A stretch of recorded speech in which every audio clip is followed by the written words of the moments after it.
इस वक्त एक बड़ी खबर और आ रही है आपके टेलीविजन स्क्रीन पर। ये रही इस वक्त की ब्रेकिंग न्यूज। आपको बता दें कि बड़ी खबर ब्रेकिंग न्यूज इस वक्त ये आपके टेलीविजन स्क्रीन पर करनाल से, जहां यमुना क्षेत्र में अवैध माइनिंग का मामला सामने आया है। तो यमुना क्षेत्र में अवैध माइनिंग, पुलिस ने 2 लोगों को हिरासत में ले लिया है।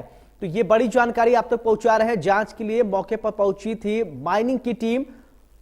बता दें कि खनन माफिया ने की थी डीएसपी को कुचलने की कोशिश। तो डीएसपी को कुचलने की कोशिश की गई, डीएसपी मनोज कुमार को कुचलने की कोशिश की गई है। बड़ी जानकारी इस वक्त ये आपने टीवी स्क्रीन पर देख पा रहे हैं। बताया जा रहा है कि डीएसपी मनोज कुमार को कुचलने की कोशिश की गई है। करनाल से यमुनानगर क्षेत्र में अवैध माइनिंग का मामला सामने आया था। पुलिस ने 2 लोगों को फिलहाल हिरासत में ले लिया है और पूरे मामले की तफ्तीश की जा रही है। जांच के लिए मौके पर पहुंची थी माइनिंग की टीम। तो ये बड़ी जानकारी इस वक्त ये आपने टीवी स्क्रीन पर देख पा रहे हैं।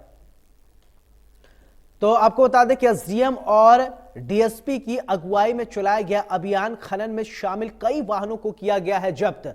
अब पूरे मामले की फिलहाल तफ्तीश चल रही है। बड़े स्तर पर चल रहा था रेत का अवैध खनन, अब इस पूरे मामले पर तफ्तीश हो रही है। तो डीएसपी मनोज कुमार को कुचलने की कोशिश की गई थी। ये हिमाकत देखिए इन आरोपियों के। पुलिस ने 2 लोगों को हिरासत में फिलहाल ले लिया है और पूरे मामले की तफ्तीश की जा रही है। तो ये बड़ी जानकारी, एसडीएम और डीएसपी की अगुवाई में अभियान चलाया जा रहा है। जो अवैध माइनिंग कर रहे हैं, अवैध खनन कर रहे हैं, उनके खिलाफ ये कार्रवाई की जा रही है। तो बड़े स्तर पर चल रहा था रेत का अवैध खनन। जब बड़े अधिकारी डीएसपी मनोज कुमार को जब वहां पहुंचे, जब मामले की तफ्तीश शुरू की गई, तो उन्हें कुचलने की कोशिश की गई। खनन गतिविधियों पर पूरी तरह से रोक है, लेकिन बेखौफ खनन माफिया यमुना क्षेत्र में अवैध तरीके से जो है खनन कर रहा है। बड़े स्तर पर यह काम जारी था। जैसे ही प्रशासन को इसकी भनक लगती है, कार्रवाई की जाती है और यमुना क्षेत्र में रेड के लिए पहुंचे हैं एसडीएम और डीएसपी मनोज कुमार। पहले उनसे जान लेते हैं, सर कैसे कुछ क्या चल रहा था यहाँ? जब हम यहाँ पहुंचे हैं इन्फॉर्मेशन पे, तो हमें यहाँ 3 डंपर और एक जेसीबी जो इलीगल माइनिंग कर रहे थे, और जैसे उन्होंने हमें देखा तो वो भागने लगे और हमने रुकवाने की कोशिश की, तो वो एकदम से हमारे ऊपर डंपर चढ़ाने की कोशिश की। डंपर भाग गया, बट फिर हमने जेसीबी को काबू कर लिया। तो जिस तरह से देख रहे हैं कि बड़ा क्षेत्र जो है खुदाई कर दिया, काफी संख्या में वाहनों के जो टायरों के निशान है वो यहाँ, क्या लगता है कि बड़ा खेल था? बिल्कुल, ये काफी टाइम से चल रहा है। इतनी रेत और मिट्टी उठा रही है, तो कम से कम 8-10 दिन से चला हुआ था। तो अब आगामी कार्रवाई क्या, क्योंकि जिस तरह से आपके ऊपर भी गाड़ी चढ़ाने का प्रयास किया, कहीं ना कहीं बेखौफ तो है? बिल्कुल, इनके हौसले ज्यादा बुलंद है, बट हम अब कोशिश करेंगे कि इनको सख्ती से निपटा जाए, और अगर कुछ ऐसा हमें ज्यादा सख्ती करनी पड़ेगी वो भी करेंगे।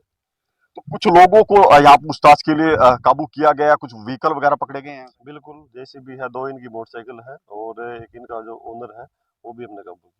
तो देखिए किस तरह से बेखौफ थे। खुद डीएसपी पर गाड़ी चढ़ाने का प्रयास किया गया। एसडीएम अदिति हैं जो यहाँ छापा के लिए पहुंचे थे, उनसे जान लेते हैं। मैडम, बड़ा सराहनीय कार्य प्रशासन की तरफ से, लेकिन चुनौतीपूर्ण भी था।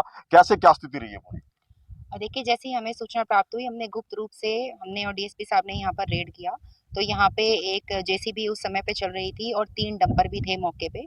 हमने आते ही जेसीबी को भी रुकवाया और डंपर्स को रोकने की कोशिश करी, परंतु डंपर्स वाले रुके नहीं और तुरंत यहाँ से मौके से भागे, और जाते जाते उन्होंने डीएसपी साहब पे गाड़ी भी चढ़ाने की कोशिश करी। तो जिस तरह देख रहे हैं कि काफी बड़ा क्षेत्र है जहां पे खनन हुआ है रेत का, सरकार को तो सीधा सीधा करोड़ों रुपए का नुकसान है ही है। उसके बाद यदि माइनिंग विभाग की बात करें, उनकी तरफ से जो जिम्मेवारी थी, उनकी तरफ से जो देख रेख वो यहाँ देखने को नहीं मिली। हाँ, देखिए, इस मौके पे आकर लग रहा है कि यहाँ पे काफ़ी समय से कम भी पिछले 10-15 दिनों से ये लगातार माइनिंग चल रही थी, जिसकी सूचना जो है वो माइनिंग विभाग के पास शायद नहीं थी, क्योंकि कार्रवाई अभी तक नहीं हुई है।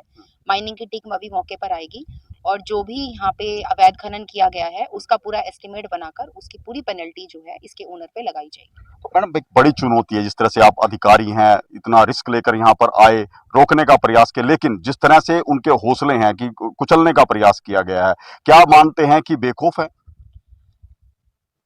देखिए, मैं बेखौफ से भी ज़्यादा ये कहूँगी, कहीं न कहीं जैसे अभी इनके मालिक आए, हमने उनसे पूछा कि भई आप ये माइनिंग कर रहे हैं, आपके पास परमिशन है, नहीं है? तो उन्होंने गोलमोल जवाब दिए। तो बहुत सारे लोगों को ये पता भी नहीं है कि इस तरह से उठा नहीं सकते, या फिर हम कहेंगे कि अपने थोड़े से लालच की वजह से वो बहुत नुकसान पहुँचा रहे हैं। गैर कानूनी कार्रवाई तो कर ही रहे हैं, पर्यावरण को भी बहुत नुकसान पहुँचा रहे हैं, परंतु हम सख्त कार्रवाई करेंगे। इससे एक पूरे इलाके में एक मैसेज जाएगा और इस तरह की अवैध माइनिंग हम घरौंडा एरिया में बिल्कुल नहीं होने देंगे।